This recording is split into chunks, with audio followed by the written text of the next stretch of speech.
Hello ladies and gentlemen, welcome to the new Android code review video. In this part I'm going to do something slightly special. See, like yesterday or maybe 2 days ago, I've been browsing Android dev subreddit where I spend way too much time. Anyways, I've been browsing this subreddit and I came across this question titled Career Advice Needed. So we have a guy who has 3 years of professional experience, or no, 3 years of experience, I don't know if it's professional or not, and he tries to stay up to date with the latest and the greatest in the field, okay? So he was interviewing with some company and they gave him take-home assignment.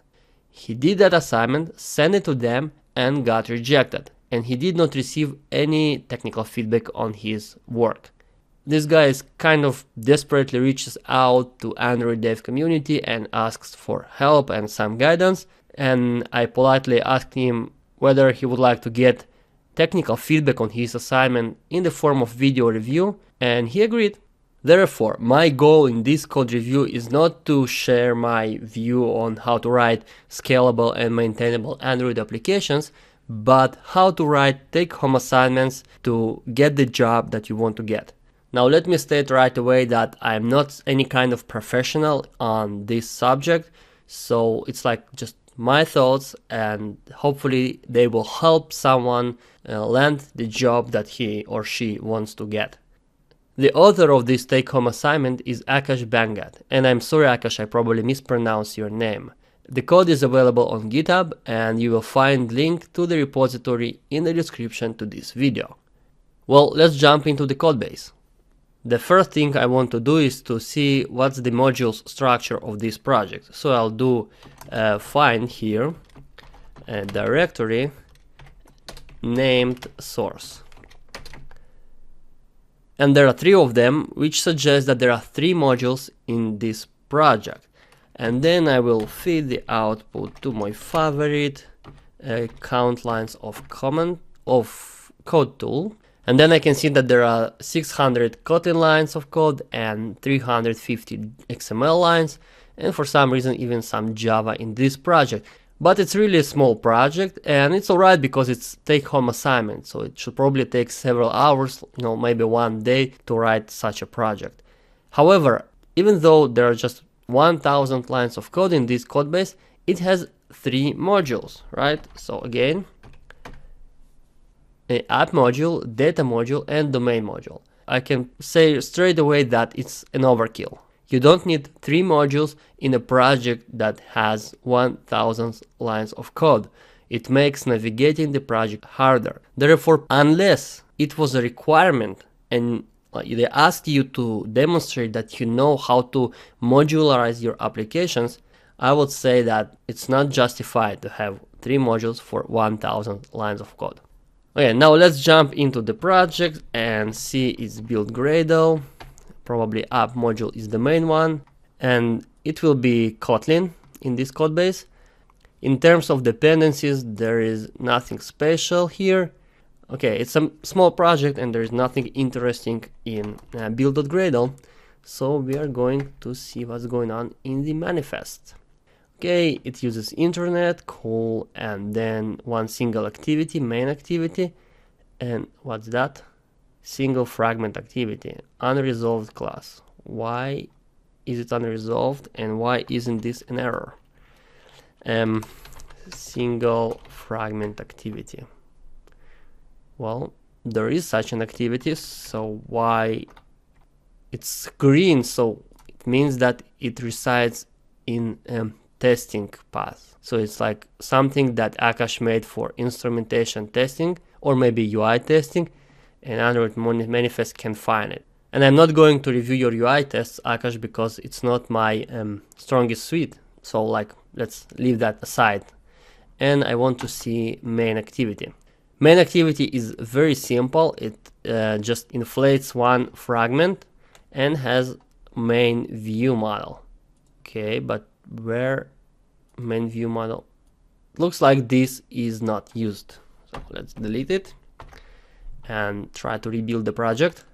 Okay, so this view model wasn't required, And really, it's not a very good thing to keep that code in your take-home assignments. Okay, it's like you want to show the best of yourself, and it's really like several hours of work, and you want it to be polished. So if you keep that code here, what does it tell to your potential employers? Okay, so we got this fragment which is constructed like that: injector utils get main fragment this. And get main fragment takes in context, constructs fragment, constructs its factory, and then returns the fragment. Okay, I think I get it. What Akash tries to do here is basically to separate the logic that instantiates various components of the application from the main body of the application. And that's the basis of dependency injection in general. You know, you want to separate the functional logic from construction logic in your application. However, in this case, this injector utilities class is basically a huge factory. Okay, so when we do dependency injection, we use a concept called composition root. And basically you delegate construction and instantiation of all the objects on the object graph to composition root. And I think Akash tried to do that. However, this thing, you know, like you ask for the main fragment and you pass in the activity context.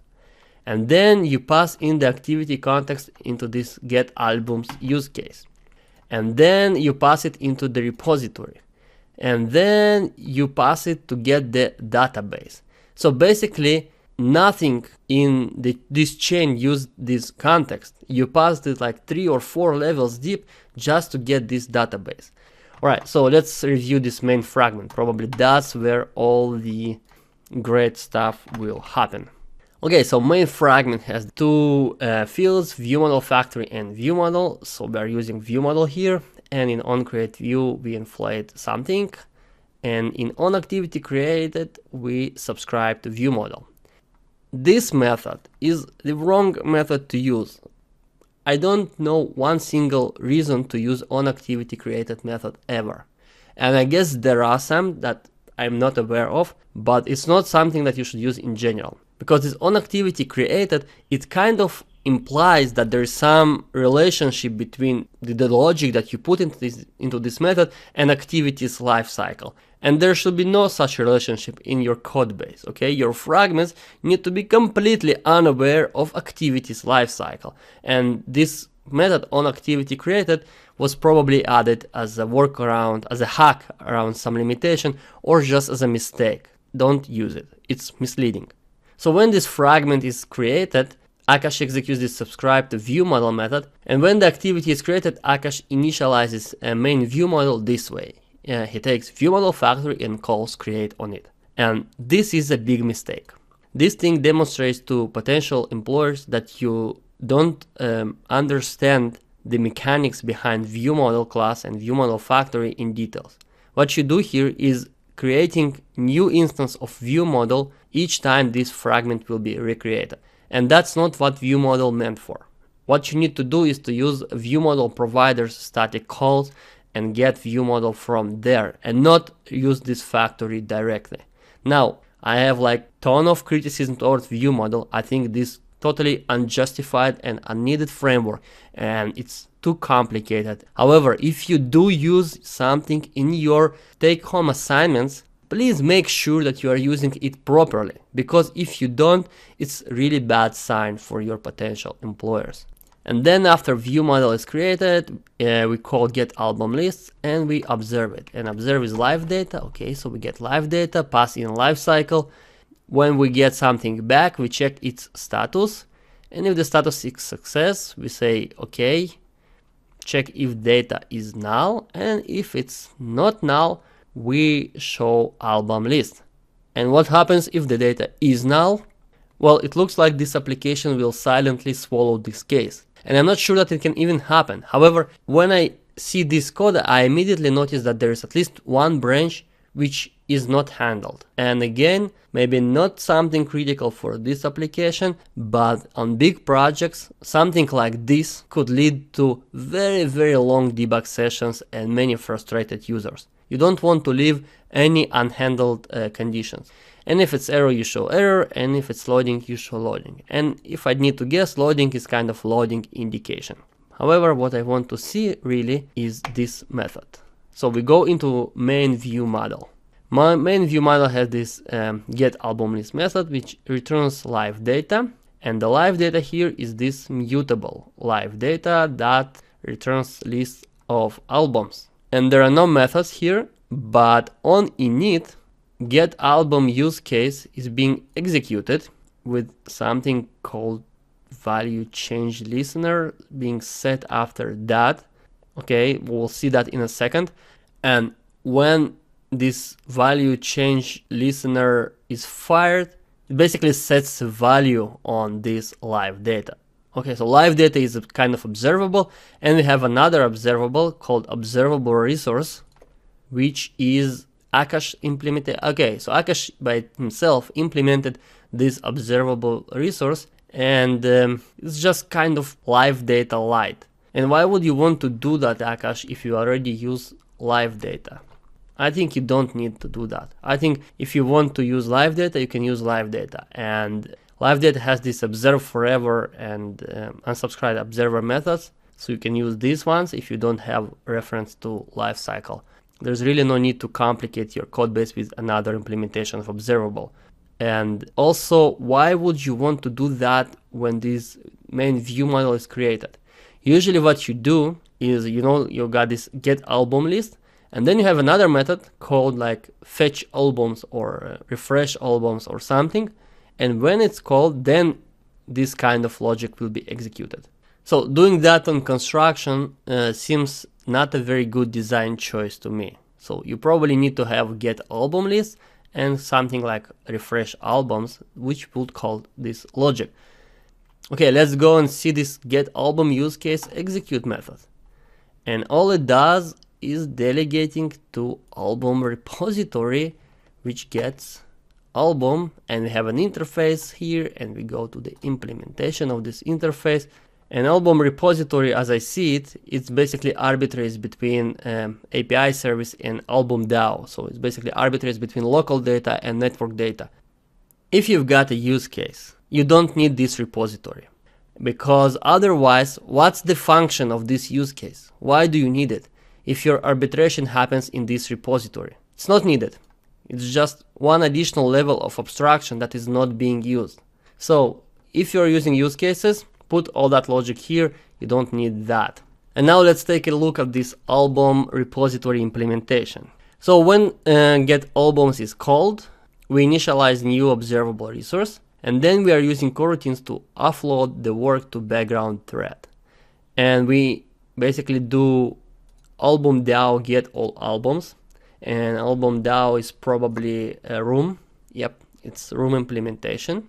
But again, why would album DAO be nullable here, right? Why would album DAO be nullable?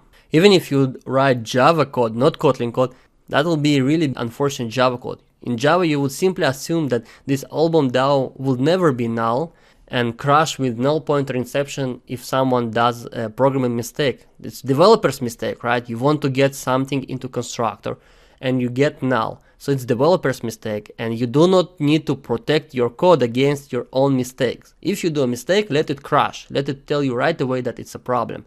Unless I'm missing some very important concept here that requires it to be nullable. So after we got these albums, we go to main thread and set the resource state to loading. And my question would be, why would you like to set it to loading only after you get the albums? I would expect it to be loading even when you get the albums, because in big applications, database access can actually take time, especially if you use some kind of transactions and you lock the database in some circumstances. This call might take some time, so it will be much more reasonable to set this loading state before you execute this code. After you set the loading state, you check that it's not empty and not null. And if it's not empty and not null, you convert model to domain. So we've got album model, which is used for persistence, and we've got album, which is used for basically used inside the application.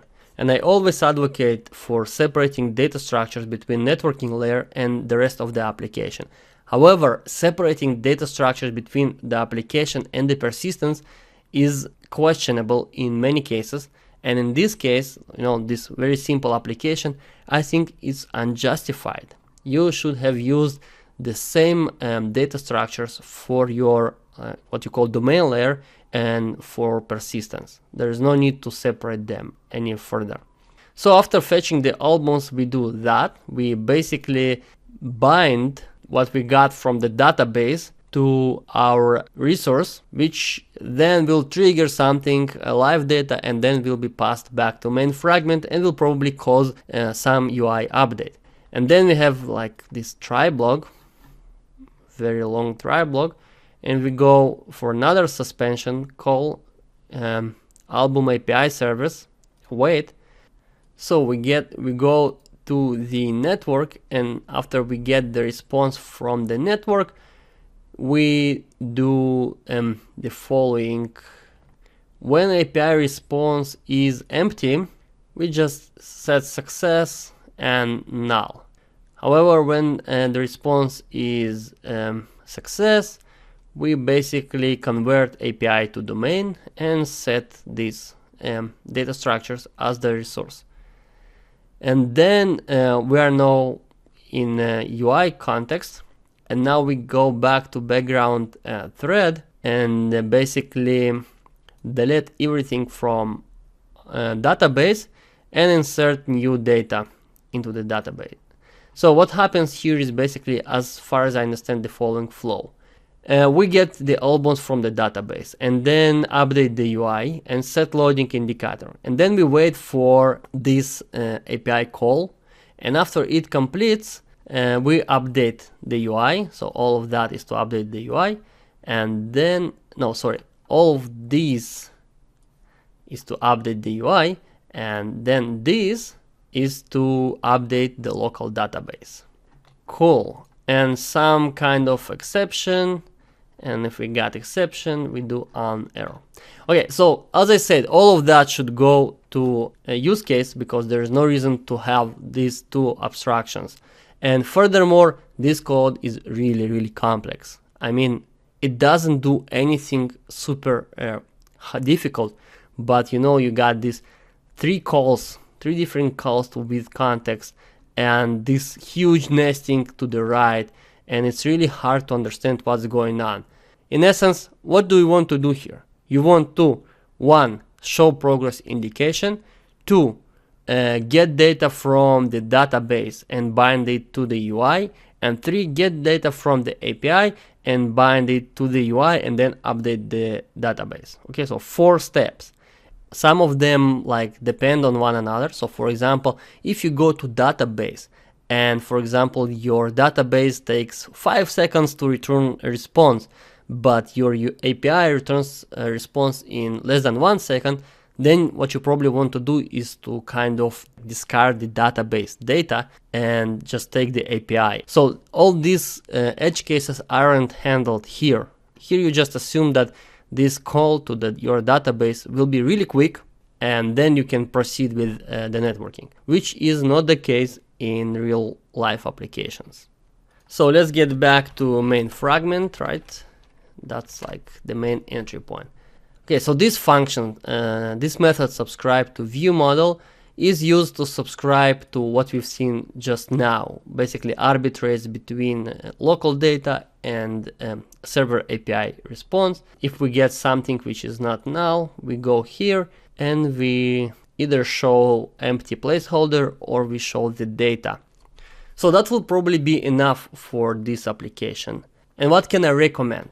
Well, first of all, to be honest, when reviewing this application, I really get a feeling that you use all the latest and greatest. Really, you use Kotlin, you use architecture components, you use coroutines. However, I miss the fundamentals.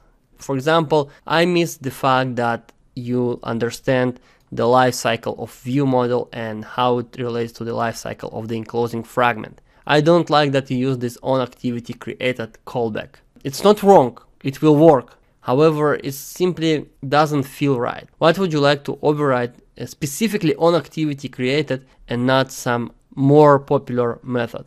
I don't like the fact that there are too many abstractions in the way. Okay, it really feels over-engineered, and it will be over-engineering for much bigger application than that. And this is really small application, so it just makes navigating the code and reading your solution really difficult. And remember, when you write your take-home assignments, your goal is not to build architecture for 1 billion users. No, your goal is to show the potential employers that you know how to write good quality Android applications, that you understand lifecycle, that you understand multi-threading, that you understand some concepts about user experience. So for example, doing this call and only then showing loading indication is probably not a very good solution from the perspective of the user, because if this takes like half a second or a second, then the user might not understand what's going on.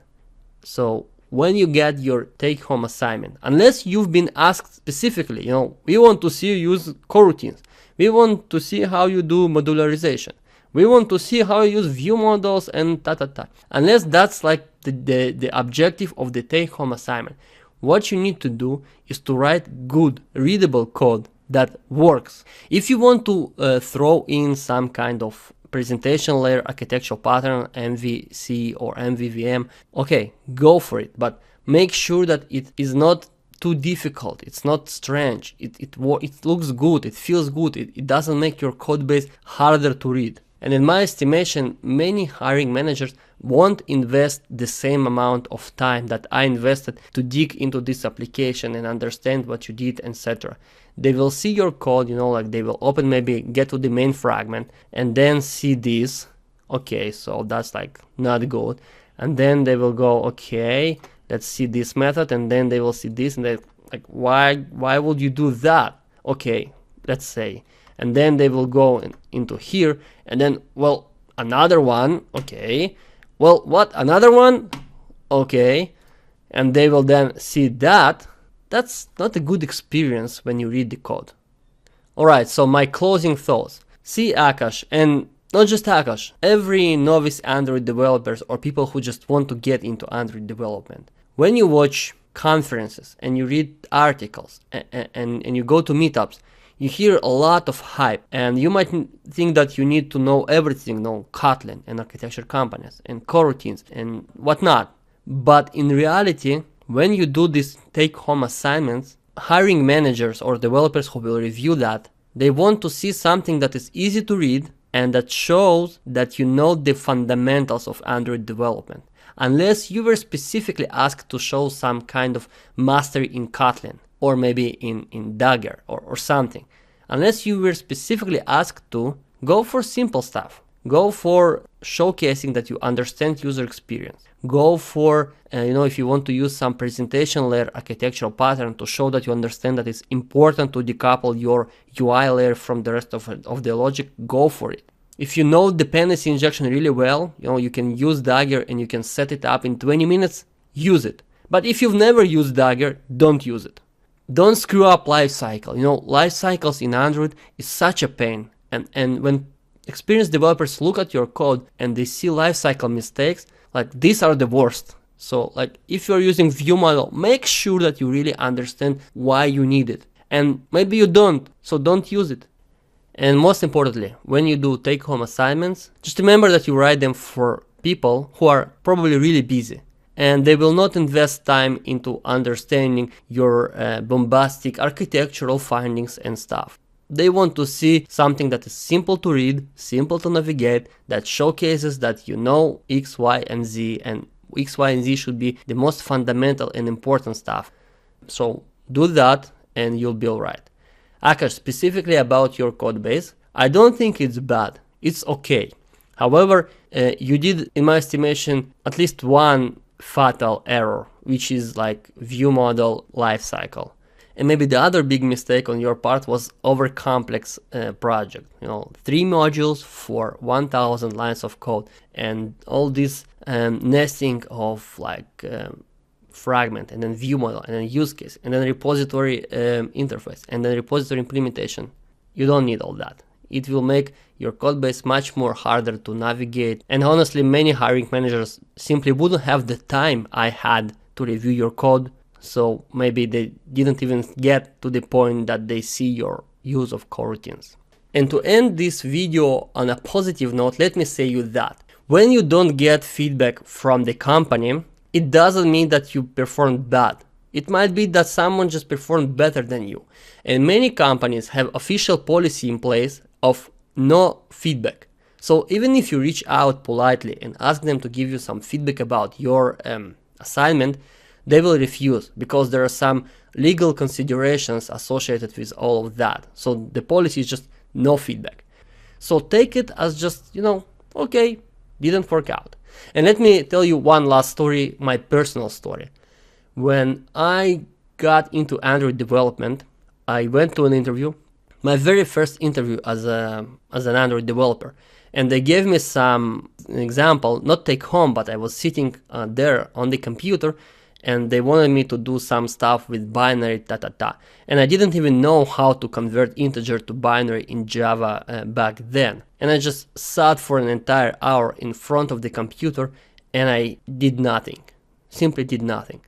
Not only that, but I searched all kinds of stuff around this topic because it was a load. But then the HR who reached back to me, she did give me a feedback, and she told me that, they saw my search history and thought that I tried to find a solution to this. So basically, I didn't get the job, and they thought that I tried to manipulate or fake. It was really, really distressing. And the imposter syndrome, this feeling that you are not worthy of what you're trying to achieve, kick in really hard back then. I was on the verge of depression because I left very good job in hardware electronics. I was on a very good track at a huge semiconductor company to become Android developer, and my first interviewing experience was that. But I didn't give up, and I kept sending my resumes, and about a month later I got interviewed at a beautiful, best company I've ever worked at from social perspective. And they asked me Android questions, real questions about services, intents, life cycles. And then they gave me to write async task from scratch. And I got the job, and I got more money than I asked for. And the manager, who then became my manager, she told me that it was the best, I've got the best results. So the moral of the story is that even if you feel bad right now, it's not that you don't have any more opportunities. So simply, learn your lesson, be persistent, and you will get there. You will get your job, you will get what you need. That's all for now. I really hope that this video will help some developers in their search of their dream job. See you next time. Goodbye.